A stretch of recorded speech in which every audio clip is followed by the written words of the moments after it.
खरं तर माता रमाई या फार ग्रेट व्यक्तिमत्व आहे. कोण म्हणतं तू 7 कोटीची माय, कोण म्हणतं तू 9 कोटीची माय, पण मी म्हणते तू सर्वांची माय. दाखवावा असा भारतीय मला, ज्याच्यावर माझ्या रमाईचे उपकार नाही, ज्याच्यावर माझ्या रमाईचे उपकार नाही.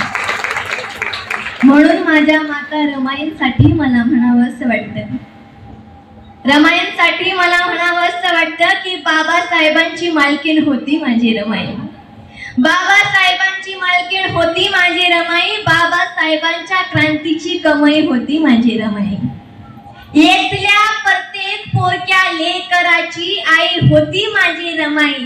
बाबासाहेबांच्या लेखणीची शाई होती माझी रमाई.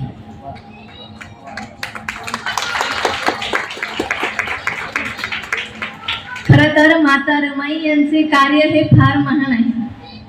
डॉक्टर बाबासाहेब आंबेडकर यांना 40 ते 45 वर्षात त्यांचं कार्य पूर्ण करता आले नसते जर माता रमाई नसत्या.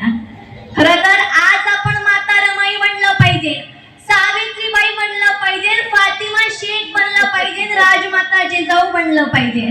आणि खरं तर हे बनण्यासाठी आपण यांचे विचार हे आत्मसात केले पाहिजे.